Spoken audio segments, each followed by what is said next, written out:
Donc bonjour à tous, bienvenue sur ma chaîne Philippe est dans le pré. Merci de faire partager au maximum, si vous êtes d'accord, sur une partie des thèmes que je développe. Régulièrement, j'essaye de répondre aux questions quand il me reste un peu de temps entre les coûts du travail de mon exploitation, parce que je reçois beaucoup de mails. Envoyer des mails, c'est mieux que des courriers. Et donc je voulais prendre le sujet aujourd'hui, le thème c'est la financiarisation de l'agriculture, mais je vais parler un peu de la financiarisation de l'économie, parce que l'agriculture est entraînée dans la financiarisation de l'économie mondialisée. Mais avant, je vais faire une petite parenthèse sur l'installation des jeunes, parce que vous m'avez posé beaucoup de questions. Certains s'interrogent, bon ça arrête de partout, ça on le sait, il y a des faillites, je vous mets en lien les faillites, il y a 10 exploitations par jour qui arrêtent en Allemagne, qui sont en faillite, il n'y a pas qu'en Allemagne, c'est pareil en Belgique et ailleurs. Et donc il y a un contraste, certains me disent, il y a quelques projets, certes peu nombreux, mais on voit des structures qui remontent des bâtiments gigantesques, neufs, à plus d'1 million d'euros en élevage. Alors ça, si vous voulez, c'est pas d'aujourd'hui, c'est pour faire des opérations communication avec les vendeurs de matériel ou les boîtes d'aliments qui sont derrière, qui font de la com pour recruter des petits soldats. Demander sur ces installations-là quel est le montant de subvention. Le montant de subvention est relativement conséquent, donc c'est payé par les impôts des Français. Ça veut dire que la filière n'est pas capable de se renouveler elle-même avec ses propres fonds propres. On fait appel aux aides de l'État. Ensuite, la rentabilité de l'outil, je vous l'ai déjà dit, dans les fermes les plus performantes, sur une carrière qu'avec de l'élevage, on est autour de 1 000 euros. Avec amortissement, attention, hein. Parce que s'il n'y a plus d'amortissement, les 10 dernières années, on peut trouver des gens à 1 500 ou à 1 800 euros. Mais sur une carrière avec amortissement, on est à 1 000 euros. Voilà la rémunération. Et j'embraye tout de suite justement derrière, parce que j'ai vu notamment le président de la FNSEA qui dit le problème, si on a du mal à installer et tout ça, nous faut des clauses miroirs, parce qu'on n'a pas les mêmes normes que les autres pays. Ça n'a rien à voir avec les clauses miroirs, monsieur Rousseau. Quand il y a des différentiels économiques comme il y a entre les pays, même au sein de l'Europe, hein, à travers le monde, j'en parle pas, quand il y a des intervenants qui ont des SMIC à 300 ou 400 euros mensuels, ou des conditions sociales qui n'ont rien à voir autres, ils n'ont pas la sécurité sociale, l'assurance maladie, etc., etc., on peut mettre toutes les clauses miroirs du monde qu'on veut sur les produits agricoles, ça ne résoudra pas le problème.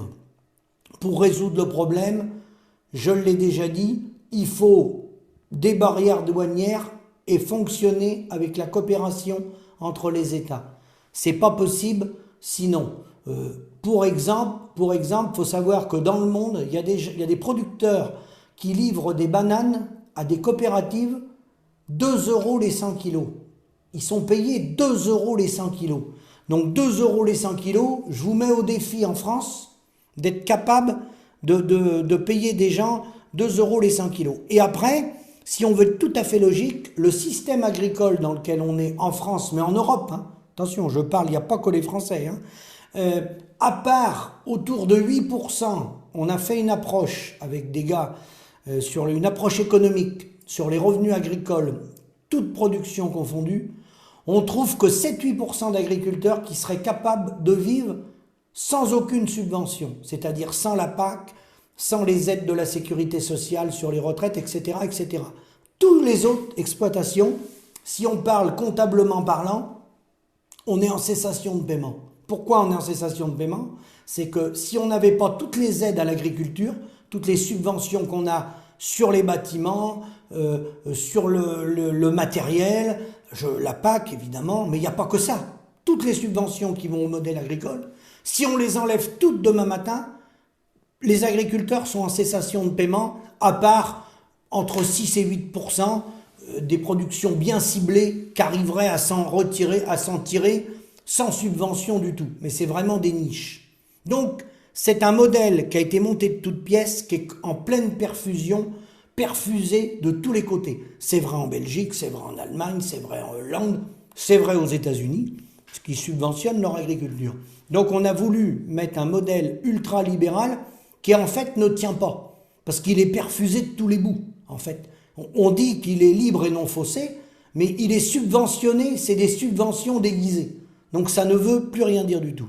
Alors maintenant, avant de terminer par la financiarisation de l'agriculture, un petit mot sur tous les mails que vous m'envoyez depuis des mois sur l'installation des jeunes, parce qu'on voit apparaître dans la presse, pour recruter des petits soldats, des gens qui disent qu'ils s'installent et qui sont épanouis et qu'ils aiment bien leur métier, parce qu'ils ont, c'est important, la passion du métier. Alors, avoir une passion, s'installer en agriculture, l'agriculture c'est un très beau métier, un super beau métier, par rapport à ceux qui travaillent dans les grandes métropoles, qui ont 1 heure, 2 heures, 3 heures de métro, ou 3 heures et demie par jour d'embouteillage avec les véhicules, hein, dans toutes les villes de France. C'est un très beau métier, à une condition, c'est d'avoir un revenu. Et que les jeunes s'installent, c'est normal. Qu'il ait des projets, c'est normal. Moi, ce qui me dérange plus, c'est qu'on leur dise pas la vérité. Et leur dire la vérité, c'est dire vous pouvez vous installer, c'est un choix de vie. Sachez que aujourd'hui, avec les données qu'on a aujourd'hui, ceux qui partent en retraite aujourd'hui, ils sont à 1 000 €. Sur une carrière, on est à 1 000 € de prélèvement. C'est-à-dire qu'un couple qui a fait que de l'élevage, s'ils ont prélevé 2 000 € de moyenne depuis la date d'installation, hein, quelqu'un qui s'est installé, mettons, en 1990, à venir jusqu'à aujourd'hui, s'ils ont prélevé 2 000 € par mois, de moyenne, hein, je dis bien de moyenne, avec amortissement, toujours avec amortissement. Parce que quand il n'y a plus d'amortissement dans l'exploitation, ça ne veut rien dire du tout. Le jeune qui va arriver derrière, lui, il faut qu'il réinvestisse tout, il n'y a plus rien, là, voilà. Donc non, avec amortissement. Parce que le monde qui nous entoure, industriel, grande distribution, eux, quand ils parlent de prix de revient, de coût de production, c'est toujours avec amortissement. Donc nous, il faut qu'on parle avec amortissement. Sinon, on est dans les choux, totalement dans les choux. Et c'est ce qui se passe d'ailleurs, parce qu'il y en a qui font de la désinformation. Donc installer des jeunes, oui, mais bien leur expliquer qu'ils ne se prélèveront pas de 1 000 €. Donc s'ils veulent s'installer et se prélever 1 000 € ou 500 € pendant 5 ans ou 10 ans, parce qu'il y en a 40% qui sont quand même en dessous 577 € dans les agriculteurs, et il n'y a pas que des jeunes là-dedans, il y a tout âge, d'accord ? Ça c'est une réalité, c'est les croisées de données qu'on a des chiffres de la MSA et de l'INSEE. Donc que les gens s'épanouissent dans ce métier-là, qu'il ait la passion du métier, c'est pas un souci. Simplement, il faut leur dire la vérité. Faut pas leur dire qu'ils vont se prélever 1 800 € par mois. Faut leur dire, vous serez indépendant, ça a beaucoup d'avantages, vous n'aurez pas de patron sur le dos, vous ne ferez pas des centaines de kilomètres ou 3 heures de métro ou 1 heure de métro pour aller au boulot, ça c'est vrai, ça c'est vrai. Vous serez votre propre patron, vous allez investir, vous allez engager votre argent, mais par contre vous ne vous prélèverez pas de 1 000 € par mois, d'accord ? Et ça, il faut leur dire la vérité. Alors, je parle des 80% d'agriculteurs qui sont en dessous de 1 709 € brut. Brut. Voilà. Il y en a une partie, certes, qui gagne plus. Mais ça, c'est que 20%, je l'ai déjà dit, c'est une partie des grands céréaliers et une partie de la viticulture. Et après, on peut trouver ici ou là des gens qui transforment et autres. Mais ce n'est pas la majorité des agriculteurs. Donc, s'installer, quitter vos boulots pour vous installer, c'est pas un souci pour moi. On n'a pas apporté de jugement. C'est un choix de vie. C'est un choix personnel. Mais sachez que si les gens vous ont fait croire que vous allez vous prélever 1 500, 2 000 ou 2 500 €, ces gens-là vous ont menti. Et si vous demandez à voir les études et que vous demandez sur une longue durée ce que les gens se sont prélevés dans les fermes, ils vous ont menti. Alors certains ont capitalisé, ça c'est vrai, mais un capital c'est une valeur fictive. Et comme on ne dégage pas de ratio économique, comme on n'a pas de prix agricole reconnu, notre métier n'est pas reconnu, malheureusement les transmissions d'exploitation, elles ne valent pas grand-chose. Donc je termine maintenant par la financiarisation de l'agriculture, comme le reste de l'économie française. Je vous ai parlé souvent que le modèle agricole était verrouillé par les multinationales de l'agroalimentaire. avec, je vous ai parlé longtemps, d'Unigrain, InVivo, du groupe Avril. Bon, sachez que ces gens-là travaillent en financement avec le Crédit Agricole, avec la branche IDIA du Crédit Agricole, avec des plateformes financières qui sont aux États-Unis, d'accord? Et avec, bon, les grandes banques, la BNP, le Crédit Mutuel, bon, ça, c'est une chose.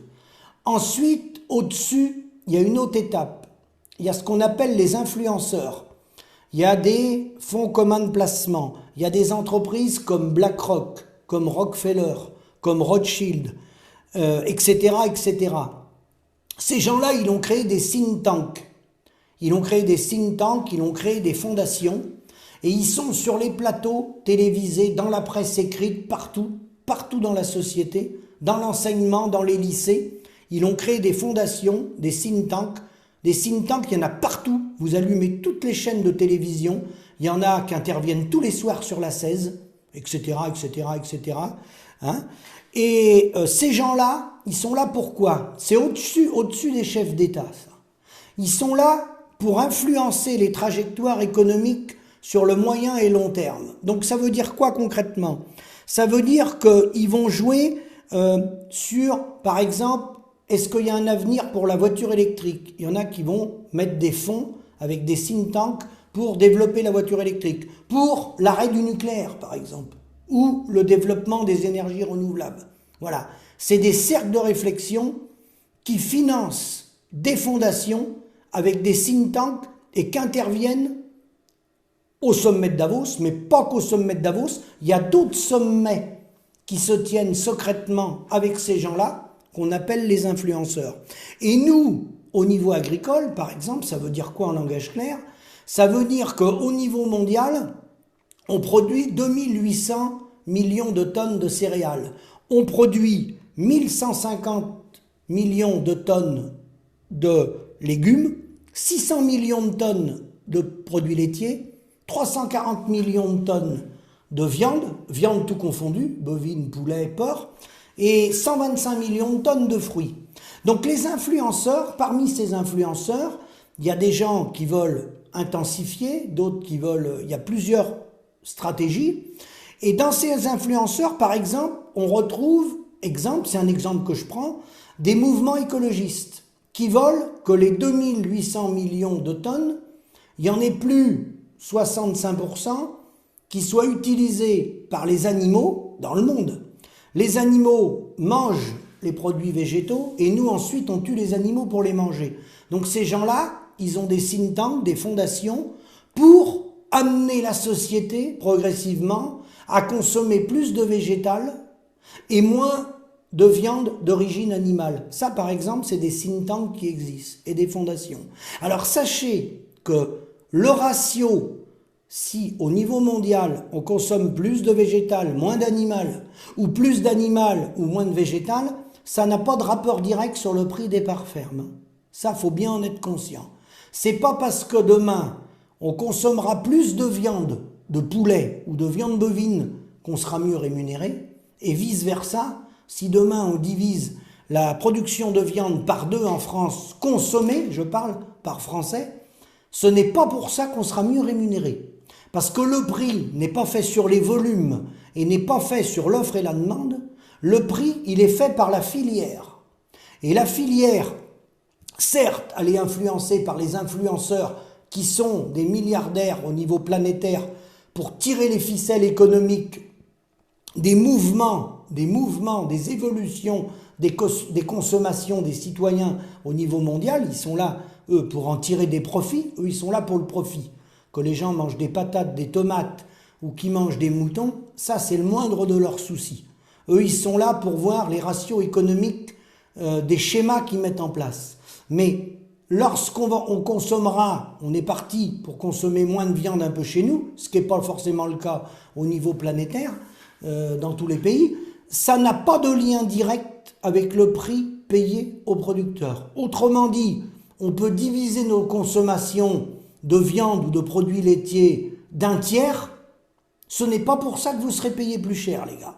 C'est pas lié. C'est la filière qui a la main sur le prix des parts fermes. Et vice-versa, et ça vous pouvez le vérifier, Si on se met à consommer plus de viande, qu'on a une augmentation du cheptel, ce n'est pas non plus pour ça qu'on sera mieux payé. Bon. Mais je tenais à vous faire cette précision sur ce groupe de think tanks et de fondations qu'on appelle les influenceurs. Et ces gens-là, c'est eux qui orientent les politiques sur du long terme. Alors bien sûr, en termes de financement, vous pensez bien qu'ils ont les financements pour financer les partis politiques qui demain seront au pouvoir ou qui seront influents. Voilà comment ça se passe. Et les médias, prenez le temps de regarder, je pourrais vous donner des noms, mais je vais vous en balancer un tout de suite.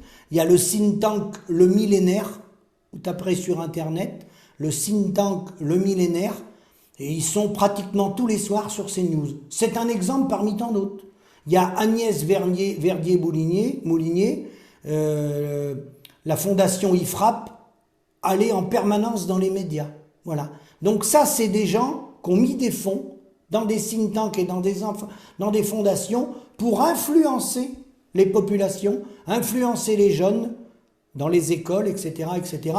Et ça oriente des politiques différentes sur du long terme. Et comme ça oriente des politiques et des façons, des modes de consommation de la société, automatiquement derrière, ça entraîne une économie. Voilà. Hein, vous vous rappelez de la bataille antinucléaire, les gens qui étaient pour les énergies renouvelables contre le nucléaire.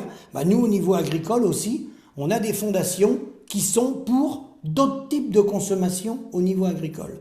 Mais par contre, tout ça, c'est des variantes qui font que les choses évoluent dans un sens ou dans un autre, mais ça n'a pas de rapport direct avec le prix des parts fermes, puisque le prix des parts fermes, il est fait par l'industrie agroalimentaire qui, comme vous le savez, gère les volumes, la facturation, les importations et les exportations. Et je terminerai par là, c'est la raison pour laquelle vous prenez les fruits, on importe 71% de nos fruits, ce n'est pas pour ça que les fruits se vendent cher en France par ceux qui les produisent. Les moutons, on va arriver à 60% d'importation. Vous demandez le prix du kilo de carcasse d'un gars qui vend des moutons aujourd'hui, il est entre 7 et 8 euros, autour de 7,50 euros à peu près, de moyenne sur l'année, plutôt 7,20 euros même. Donc ça veut dire qu'il n'a pas évolué le prix du kilo de carcasse depuis les années 80, même qu'on en importe 60%. Le prix de l'importation va fixer le prix, ou le prix des grandes et moyennes surfaces, les GMS qui mettent en concurrence les coopératives vont faire un prix d'appel pour faire baisser le prix. Donc voilà ce que je voulais vous dire. Retenez bien ça. Au-dessus du système de nos multinationales des coopératives, il y a des groupes financiers, il y a les influenceurs que vous connaissez. Vous avez entendu parler de BlackRock. Je vous remercie. Bonne réflexion. Envoyez vos questions. N'hésitez pas à faire partager ma vidéo. Merci de votre soutien et tous les SMS ou mails que vous m'envoyez. À bientôt.